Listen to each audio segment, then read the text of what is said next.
Hey guys, Mrs. Dan's here. So here's your objective. We're still practicing with these exponents. They're just going to be a bit more complicated. And you have a do now on page 14, which is the whole page. You can see that I will go over the do now with you. We'll do some development together, and then you'll practice on your own. I will put the classwork answers up on Google Classroom for you to use for reference, and your homework you can see is on page 412 to 413. So if you hit pause so that you can do the do now, and then turn me back on so that you can make sure you did it right. So we've done a problem similar to this already. Oh, what the heck? There we go. Where this is the area and this is the width. So 2x times what is 6x to the fifth? How about a 3x to the fourth? Because 2x times 3x to the fourth is 6x to the fifth. Number two was a Regents exam question. So I hope you gave it a try without just like giving up and coming and watching me. Because on your Regents exam, you're not going to be able to watch me do it. This really is just like the do now, if you think about it. Let's just do this. If the area of this piece is an x to the third, and if this side over here is an x, I guess this side is an x squared. X times x squared is x to the third. Well, if this little piece up here is an x squared, then isn't this little piece an x squared? And if this is the area, 5x squared, and one side is an x squared, I guess the side is 5, because 5 times x squared is 5x squared. So now I know how long that side is. If this side is 5, then I guess this side is 5. So I could put a 5 right there. Let's go to the 7x. Remember, this side was x, therefore this side is x. X times what is 7x? Oh, I guess that's a 7. And if one side is 7, if that's a 7, then I guess this is a 7.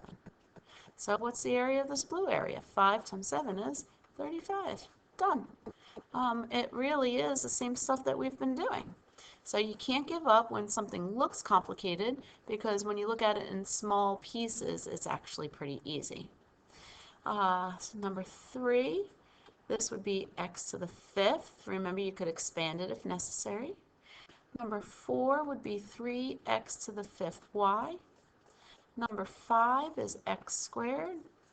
Number 6 is 10 squared. Some people do number 6 wrong. I just want to expand it for a second. For some people, for some reason, some people think it's 1. Remember, 10 to the fifth in the numerator means this. And then 10 to the third in the denominator means this. And sure, 10 divided by 10 is 1, which makes this a 1, and it makes this a 1, and it makes this a 1. But I'm still left with 10 times 10, which is 10 squared. Negative exponents are tricky. Remember, a negative exponent, I like to circle it and do the reciprocal. So the x to the negative second goes to the denominator and becomes x to the second, while this x to the negative fourth goes to the numerator and becomes x to the positive fourth. So now I have x to the fourth over x to the second, which turns out to be x to the second. And here there aren't any negative exponents. Don't let a negative coefficient mess with you, right? This is kind of like negative 4 times, oh, I don't feel like writing out all those w's. I'm just going to write w to the 12th over 12 times w to the third. So it's just a fraction that needs to be simplified. Don't let the negative bother you. 4 over 12, I would hope you know, is 1 over 3, so this is just negative 1/3. And if I have w to the 12th over w to the third, 3 w's simplify with 3 of these w's, so I'm left with w to the 9th. So you can write negative 1/3 w to the 9th. Another way you can write it is negative w to the 9th over 3, right? Because you can think about this as like two fractions that you're multiplying. So that's our do now. I said I wanted to do a couple of questions with you. Really, I want you to practice on your own. The more you practice, the better you get, and a quiz is coming. So what questions did I say I wanted to do? I have to go back and look. 1, 2, 4, 5, 8, 9. 1, 2, 4, 5, 8, 9. So I guess I picked one of each kind of question. Oh no, let's see. I don't think number 1's too hard. Maybe some people get tricked up with the coefficient.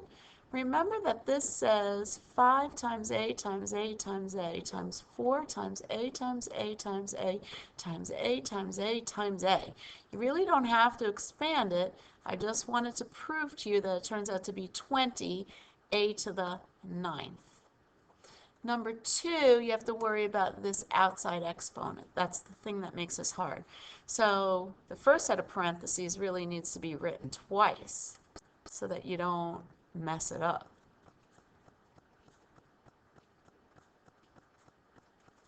And then this parenthesis, I'm actually going to fix this at the time I'm writing it. So I have a 5n to the 7th, which isn't so bad, but what I just circled, a negative exponent, has to go to the denominator and become positive.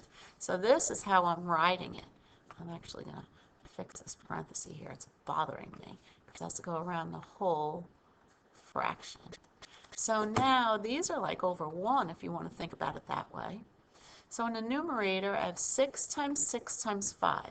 6 times 6 is 36, and 36 times 5 is 180. My numerator is 180. M to the 5, 10, 11, 12, 13, 14, 15, 16, 17.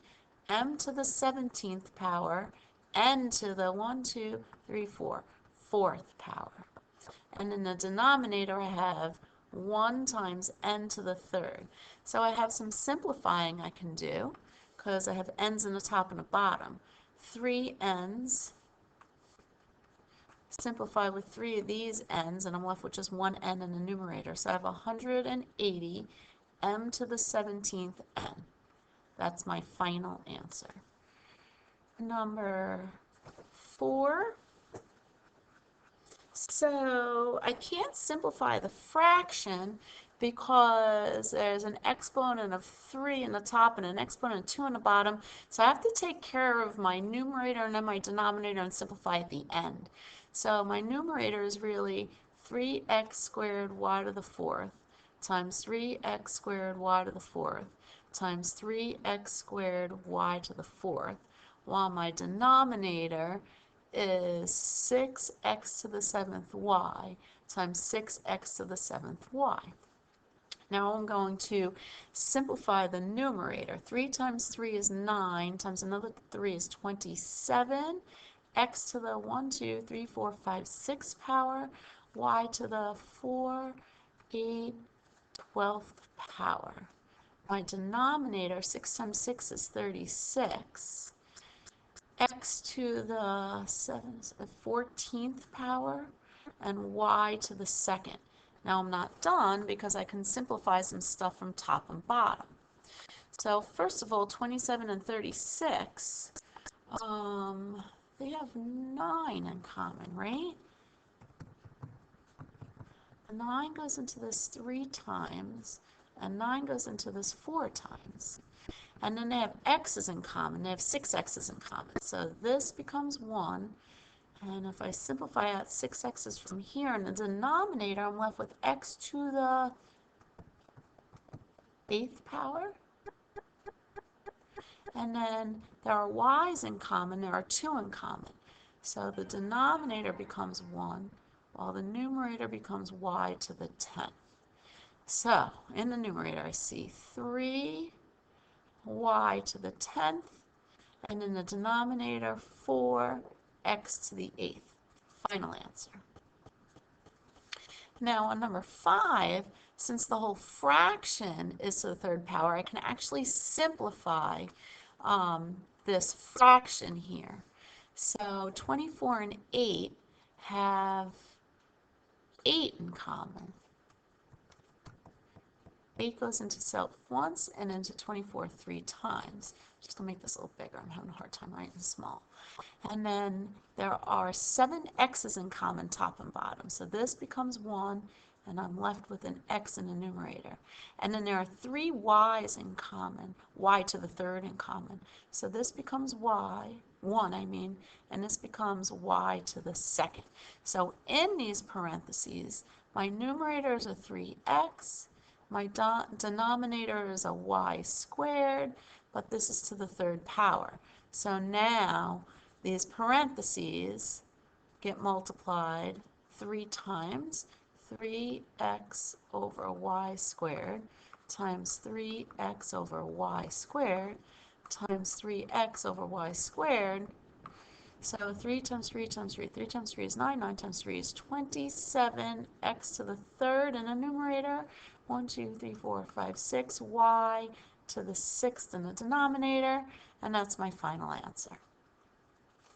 Number 8, we have to fix negative exponents.